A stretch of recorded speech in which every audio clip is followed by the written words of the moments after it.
and welcome everyone for another video, and we're finally reaching the grand final. So here we have Dirty Lake and the boys against Indecisive, NA versus EU in a sense, and we are going to see into that match that actually kills are not that important. What really matters is objective, and that's how you control the map, how you gather those objectives, and that's what gives you the W. So that's a good educative game. Let's jump right in. Going to start the grand final of the PCC 7, that is between Dirty Lake and the boys on the dawn side against Indecisive on the dusk side, and there was like a few things that were interesting.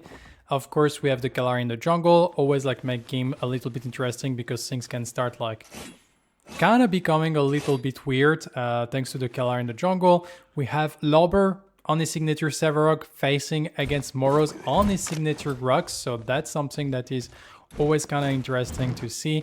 And also we have Sheen on the Morigesh in mid lane.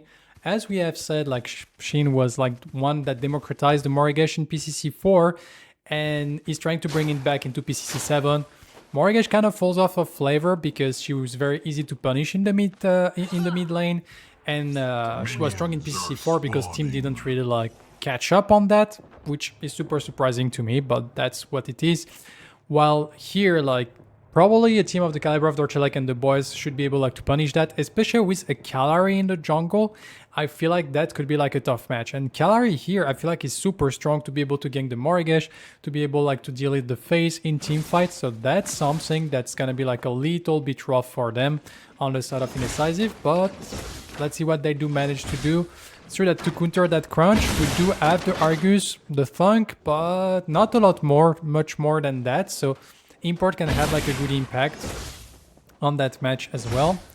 And we do have like Lyconator and Toasty going for the Narbash Kira lane, which is a lane that normally should have like some trouble in terms of lane management, but in terms of actual damage that they can deal is actually pretty strong because you kind of extend the fights for quite some time. And extending fight for quite some time means that the Kira can like stack the Vengeance passive, and when the passive is fully stacked, the damage starts to be like actually very insane. So that's something that team needs to respect, the Kira damage. Here we can see get the level 2 normally with like the Murdoch plus phase lane, but Murdoch plus phase is not like really insane at dealing like some good damage early either. So we have like double healer on the dual lane. That means that probably it's going to be kind of slow unless we get like some mistake made or some jungle rotation. Here we can see Import probably started with the red already like on the blue, so maybe I've gone like for a red to camp for blue to get like a little bit of tempo up and maybe like coming into the offlane to apply some pressure.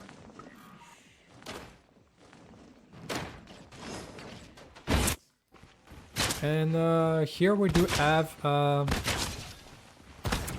the Kira here looking for some aggression. We get like a Night Thunk and then we walk back to not get pressured by the buckshot afterwards.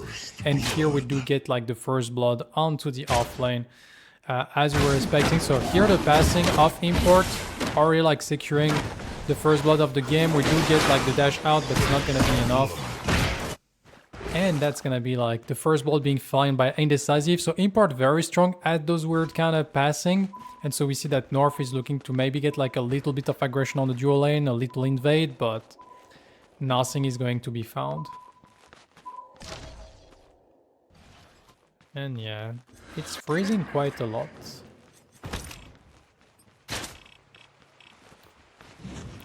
Not really sure why.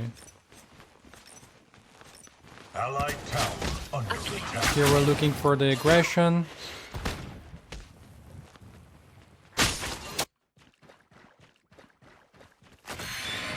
Here we're looking for the gank. Lobber rotating. Oh my god. Like it's a slideshow. We try to go for the dive. Ooh, Lobber. An enemy has fallen. Kind of missing everything here. So Indecisive 2-0 up. That's gonna like free also like that Grux to keep like kind of the freeze going here. Probably Cannon is not gonna die because we're gonna get the next wave, but still like it's a big portion of that wave that is being denied.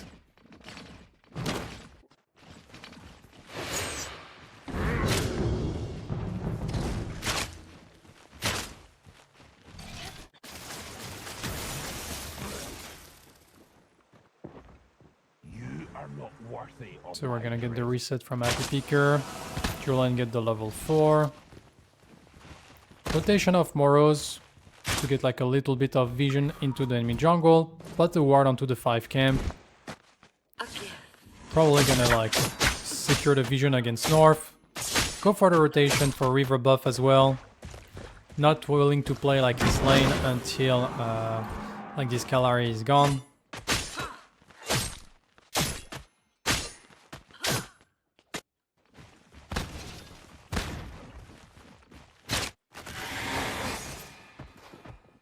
I think also one of the things that Shin really likes the Morigesh is because, of course, he's a EU player, because Indecisive is 5 EU player playing on the NA tournament, which means that like Morigesh is not really like affected by ping that much, and so like that makes it like easier to play. We try to go for the stun plus a double dagger with the Death Mark. Unfortunately, the stun, the Trend Nova from Happy Picker doesn't connect, and that's gonna be like the end of like that aggression.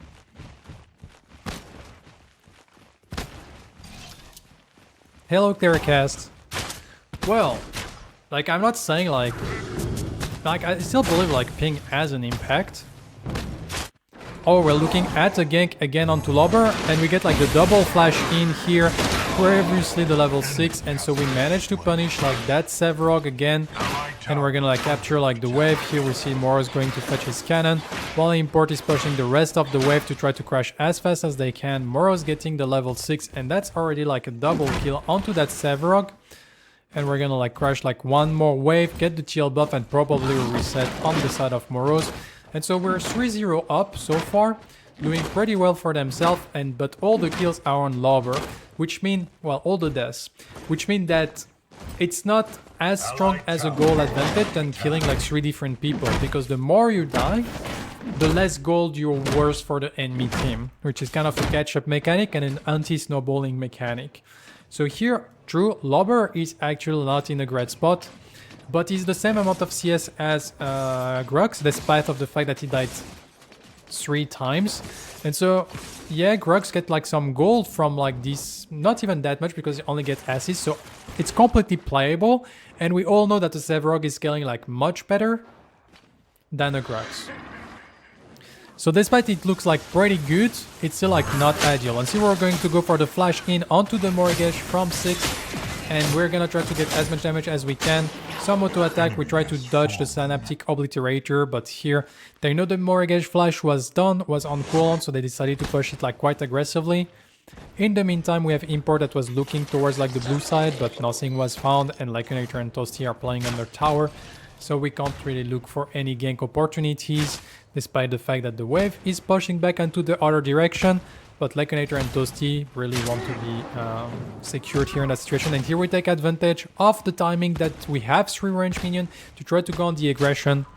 But the telekinetic link is enough to actually like stop any form of aggression.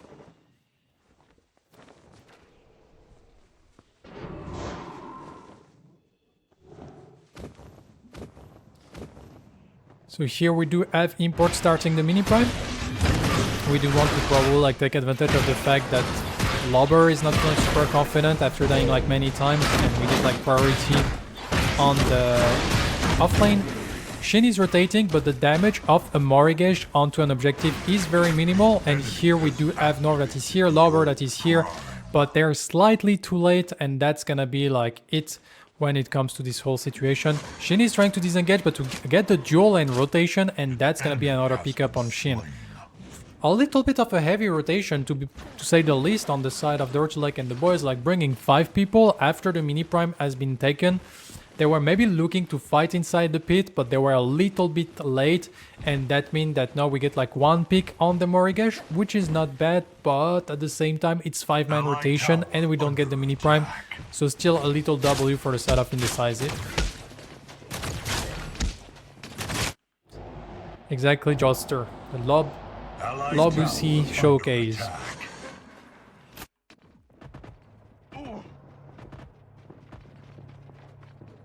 Lobber is indeed scary on the Sevrog, that's for sure.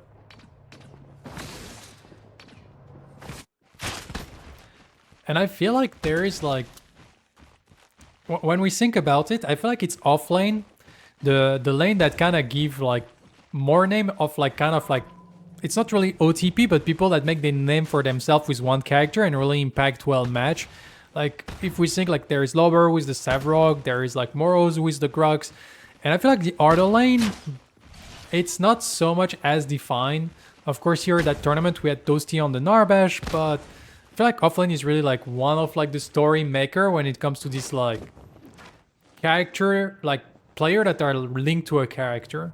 And I guess maybe it comes to the fact that you have like so many like matchup and things that you need to know on offlane that sometimes like being a master of a single character can actually like be very beneficial. There was a little bit Sneaks in the mid lane that was playing like a little bit different stuff as well. So here we have Import going for the gank with that mini prime, gonna get the flash out of Happy Picker, and now we're rotating immediately towards like the dual lane, but we already like secured the kill onto Neft. Neft is gonna try to disengage. We do have Norv that was here. Import is coming, but he might be a little bit too short. And here we can see like a good song to counter the double dash, and that's gonna be the end of that engagement. In the meantime though, we do have Moros trying like to invade the 5 camp and gonna steal the 5 camp out of 6. Out of North, sorry. 6 was in the Professor's team. Here we get the Particle Shredder maxed at level 5, which means that now we can have infinite trading as long as we have mana, of course.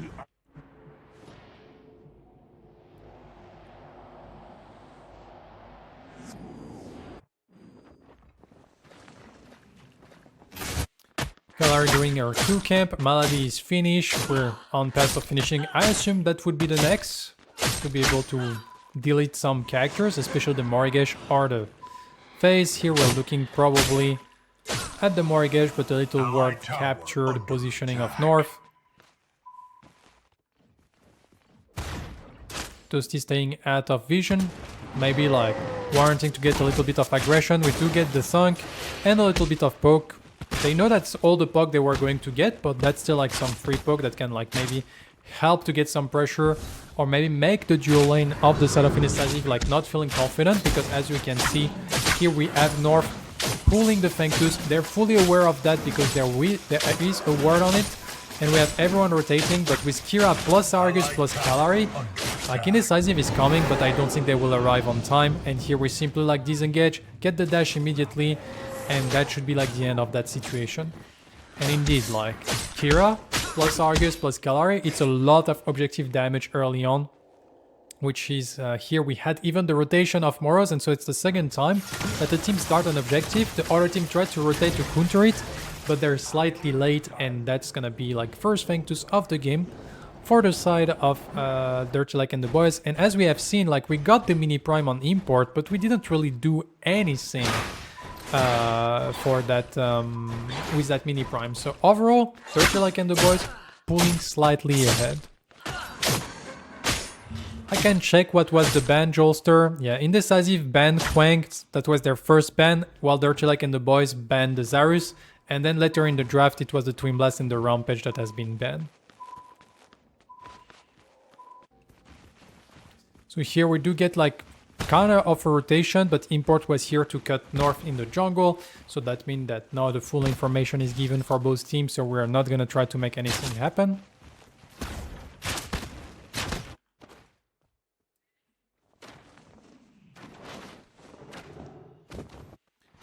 Kind of playing a little bit passive, or try to disengage, get a little bit of poke in. Import was looking, but since the wave was crashing, we're just gonna like reset. Crests are ready to be finished by both sides. We do have the Marshall that is finished. Marshall pretty good for Murdoch, Crunch and Grug, so definitely a great Marshall game for that phase. But that means that the phase is gonna take like quite a while to get the Galaxy Greave online, which means she can be like a prime target for that Kalari. I think Toasty like Clearcast to build the Essence Ring to get like some mana regen, and then he go for his item. I always like wonder, is it really like the best way to go for it? Because I feel like if you just want like a tier 2 item for mana regen, Aloe Bread does that very well in my opinion, and for the almost the same cost. And you get like more mana regen across the game, and in the late game it could become a Requiem. But here I've seen like multiple Narbash that kind of like to go for that Essence Ring.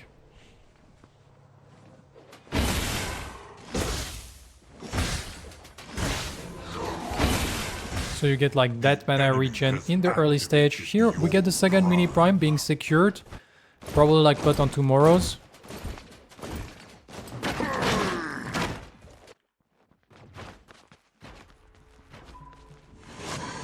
So far, team are not fighting really against each other when it comes to getting for objective. But we're gonna secure like the tier 1 tower probably. As you can see, North is staying like out of range because they want the local gold to go fully on Lakeonator. Which is interesting because it's also like good to have gold on your Calari. And so here, true, we got the mini prime, but we lose the first tier 1 tower of the game, which means that we really need that mini prime to make something happen with it.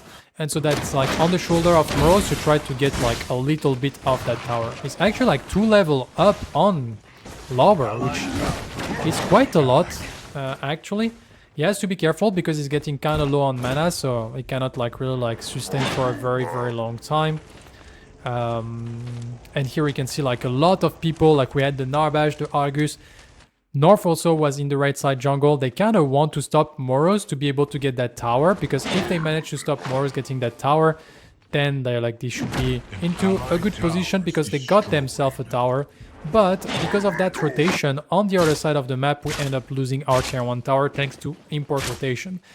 So all this mini prime in the end, true, we didn't get anything from the mini prime itself, but we got enough attention being drawn towards the Grugs that then Indecisive decided, okay, you're focusing so much on stopping our Grugs from getting that tier 1 tower, we're gonna take the tower on the opposite side of the map. And here, in the end, this tower is being won thanks to the mini prime. So it's not always like about doing stuff on the person that has a mini prime. It's also like if you can utilize that in a good way to be able to pressure the map correctly.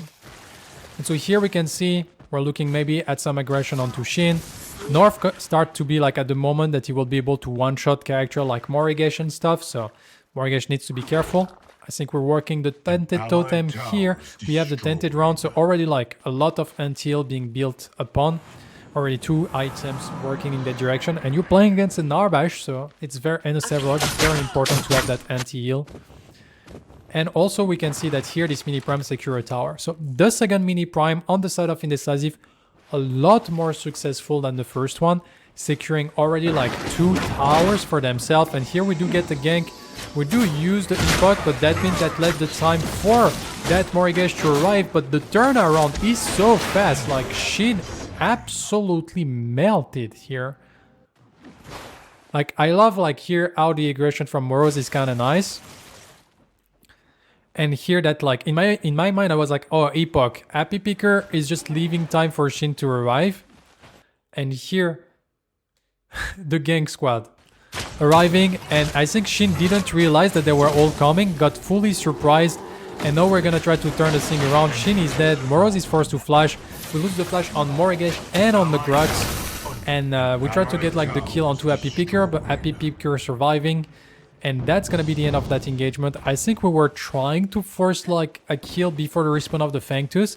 And Dirty Lake and the boys with the counter rotation, with Lobber not even rotating, securing the tier 1 tower for himself, and here pressuring the tier 2 tower. So it's still a 4-4-4 around that Fangtooth because Lobber decided to not rotate. But we already have secured at least like 1 tower.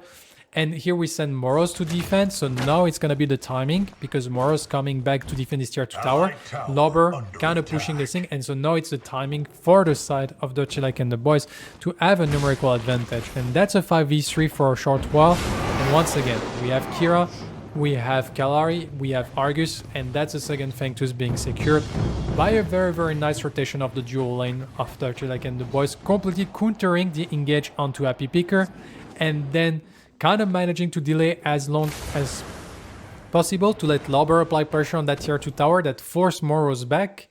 And as soon as Morose back, Lobber realized that, come back to his teammate, and that's a second Fangtooth for the side of Dirty Lake and the boys. Overall, pretty nice play by both teams. We're like kind of fighting like with their brains on both sides. I really like it. But Indecisive with this 2-0 Fang Tooth, sorry, Dirty Lake and the boys with this 2-0 Fang Tooth is in a dominating position for now. So they know that they don't have flash on Shin. We try to be aggressive. We do miss the double dagger and we force the guillotine immediately. So I guess, yeah, Kalari is very good at one-shotting. Ooh, we tried to go for the snipe with the double global ultimate.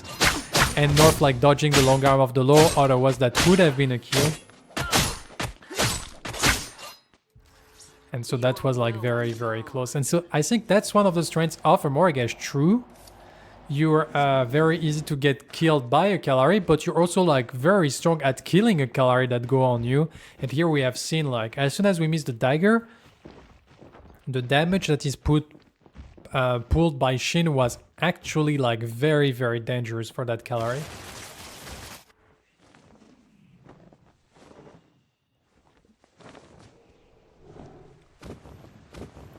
So now we're working towards like here, probably getting a little bit of vision. You can see Lobber placing a ward inside the pit deep to get information if the team is willing to pull an Ore Prime.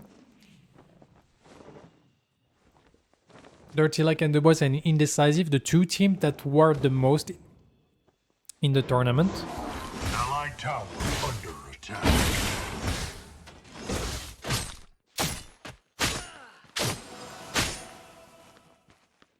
Pain River already completed on that Kalari. In the mid lane, we have 3 items. Ghostica finished, while we're only starting to work towards like the second item. So Happy Picker, well, it's because it's Alchemical Road, so it's not really 3 items completed. It's 2 items plus a tier 2 item. Alchemical Road gives this impression of a lot, but still pretty good amount of item.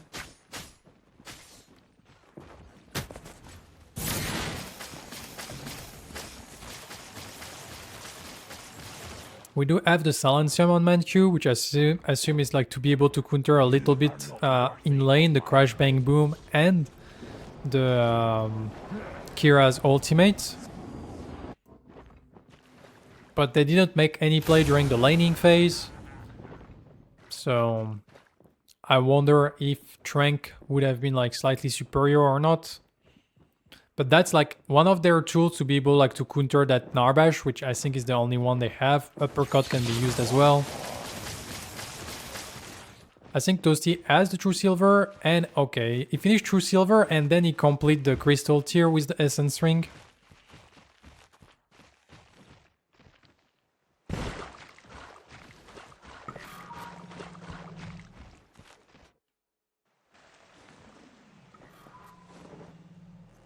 And so here we're looking at trying to make a play.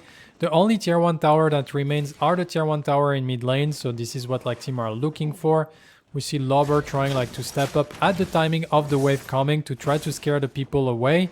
And that kind of worked out pretty nicely because now they do secure the tier 1 tower in mid lane just by showing presence at the right timing. And this notion of timing, I feel like teams are starting to slowly get better at them because they were like actually very poor at it in the past. And now like you can see just Lobber wait for the right timing when the minion wave appear to go in. And so now like it leave very low amount of time for the enemy team to react.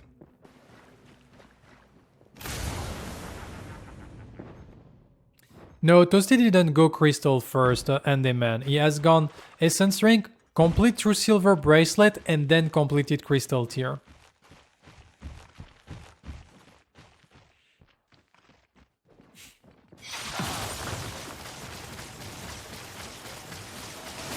But yeah, like I feel like probably it's a little bit weird with the Silencium because you're supposed to never be in range to use the crest, I assume. So here we have to be careful. Oh, we have a nice pull by Moros that kind of grabbed like Happy Picker low, but Flash immediately counter engage by the Crash Bang Boom. That generates like a lot of damage. We get already Moros that is dead. We get the Colossal Blow onto Import, and that's gonna be the double kill secured. But we get the Long Arm of the Law plus a very, very nice Hive doing a lot of damage from the side of Shin. They're looking like for the play. They get a nice Dread Nova onto 2 people, deleting immediately the Murdoch. Only Shin is alive, forced to flash away. And what a counter engage by the side of like Dirty Lake and the boys. That's gonna be like strong enough to secure like for themselves the Orb Prime. I love the pull onto Happy Picker, but Happy Picker reacting super fast with the flash. That kind of then the counter engage by Toasty. And then suddenly like the team fight that was starting like very poorly for them has turned completely 360. Then they try to chase them on the side of Indecisive, but very, very nice Dread Nova by Happy Picker securing a double kill. FaZe a little bit too stuck to her Murdoch, which means that she gets stunned as well with 1 Dread Nova, and then suddenly like 2 Squishy that gets stunned against that composition are just gonna explode. And so that's gonna be triple Fang Tooth plus Orb Prime. I'm not sure we get Orb Prime on everyone. No, Lover didn't get the Orb Prime, but that's like a big moment for the side of Dirty Lake and the boys. And now Indecisive have their back against the wall because composition of Narbash with triple Fang Tooth plus Orb Prime, it's very, very scary to fight into.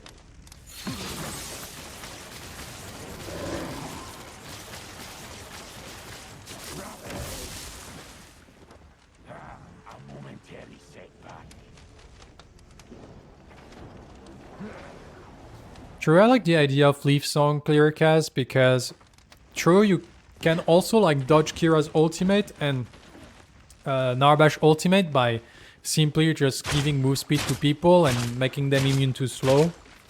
And then suddenly those ultimates doesn't really have any value.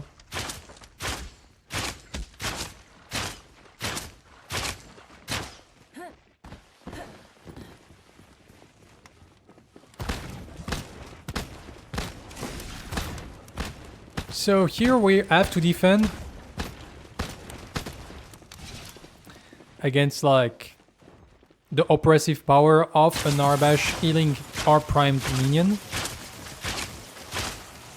So in terms of split, what are we looking for? We actually have a 0-4-1. So we have 4 people in mid lane while the Sevrog is split pushing. Oh, we have the Kalari looking for maybe something into the offlane here. North trying to be a little bit of a wild card. The Kalari is coming, so Kalari is just here to push Moros away so they can secure this tier 2 tower very nicely. And North like stay hidden as long as he can to not offer information for Indecisive, so they cannot play like a counter attack. And so now we secure the tier 2 tower in right side. We're not gonna group with the rest of the team to try to secure the tier 2 tower in mid lane. And then we're going to just invade jungle. Okay, we're grouping up. Oh, trying to catch maybe Moros here. Moros forced to crush away. And actually, we're now grouping like all 5 on the right side. I'm a little bit surprised that we go for this whole rotation to right side while losing like complete like priority on the mid lane. We didn't let like anyone to just like keep pressuring the mid lane. So it feels like we want to force like a 5v5 and then that right inhibitor.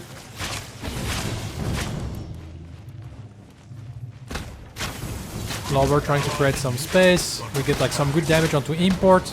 Import already 1 HP. All the minion has been like cleared. Ooh, Toasty taking a lot of damage. He has to be careful. And he's gonna use the Sanctification. Get some good damage onto him, but they have enough to regen thanks to the Orb Prime and also like the Narbash heal. So we will have to wait a little bit. Replay mode being funky.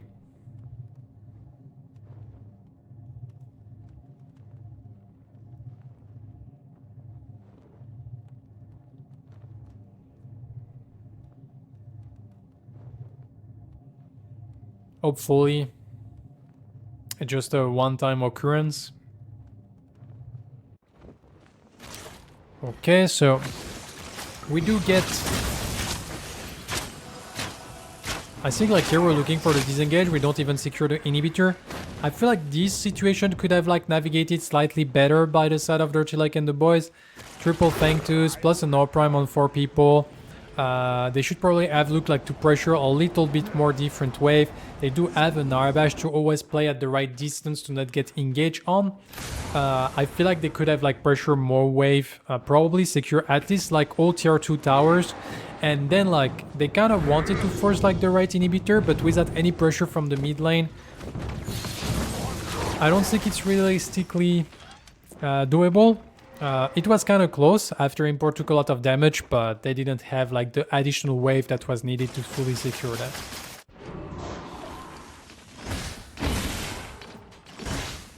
So now we're kind of waiting for the respawn of objectives.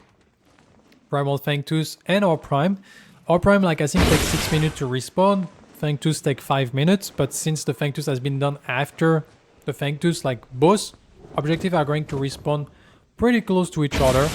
Probably Fangtooth still slightly ahead, but not by a lot, and so that's something that you have to take into consideration. And you can see here we're already like getting a little bit of vision control around that Primal Fangtooth area. Ideally, on the side of Dirty Lake and the boys, we just want to secure one object. We want to secure both objectives to be able to close out that game. On the side of Indecisive, we want to find like an opportunity to still have a shot in that match. In terms of farm, we're pretty close. But in terms of like structures, we're quite far behind.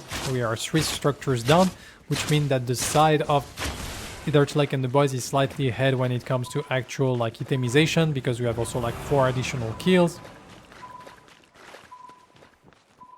But Indecisive is not fully out of that. Import is looking.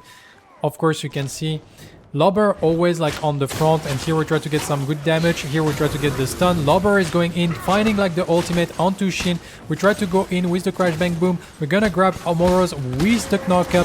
Neft and Manku trying to play on the side. North is going to go in, but it's gonna get countered. In the meantime, we have Import trying to re-engage, taking a lot of damage. The side of Dirty Lake and the boys playing very well their front to back, and they no secure the kill with Shin being kind of low. And a lot of ultimate has been expanded, I think, on both sides, but they do have the Narabash heal to get back North healthy, to get Lobber healthy. And here we're going to go for the engage onto the mid lane. We try to be aggressive onto Neft. We pull, we get the cleans, but that's gonna be Laconator being killed by Neft. So a 1-4-0 exchange after that re-engage. And so that's probably gonna be like close. Ooh, Shin trying to be aggressive here onto Happy Picker, but he's gonna get captured.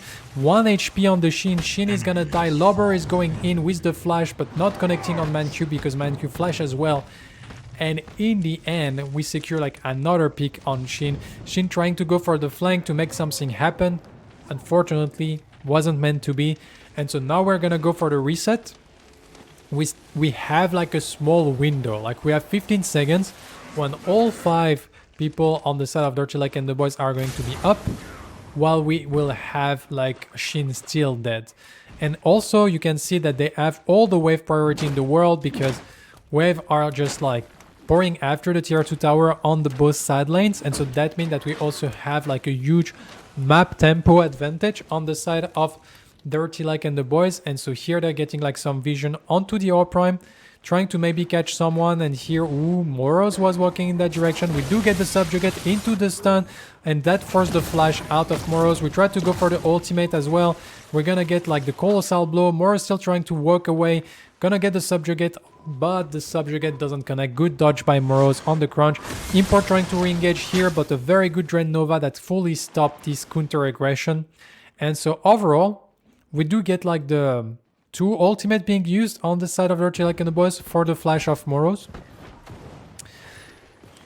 And here Neft taking a lot of damage from North. And so that means that probably Neft will be forced back to base. We do have Moros that was forced back to base. And so here Dirty Lake and the boys think they have a little tempo to maybe try to go for it. But they just give the impression that they go for it. And they're just like gonna play that slow. And here, as you can see, Indecisive ready to trade the objective, because if the objective is trade, then they get like some time to actually play the match. And here Dirty Lake and the boys, no, they don't go for the Primal Fangtooth. They want double objective. They think they are stronger in the 5v5. And so here Lobber leading the charge. We're gonna try to look for maybe an engage. Moro's trying to go in. We get like some good damage, but most of the damage has been done onto Lover, and you can see Lover is tanky, Groxy is not. That's the difference in the late game, and so that means that Moros is already like eviscerated. We try to go back, Neff taking a lot of damage. We're forced to fully disengage, and yeah, a lot of damage has been dealt to Lover, but here you can see the difference between having a true tank and having a bruiser in the late game. And like here, the big difference is very important. We start the R prime, we're trying like to find something. We do get the stun onto Neff. We get the crash bang boom to kind of like zone everyone. Import tried to go for the steal, but unfortunately it's not good enough. And now we're gonna chase, and here we get, ooh! People disappeared. Let's watch a little bit now. Oof. That was like a big explosion. And that should be game. Like with 30 seconds on Moros and minions that are at the door of the mid inhibitors, that should be game for Dirty Lake and the boys, and Dirty Lake and the boys are going to get the first W of that grand final. It's a best of 5 and they get like 1-0.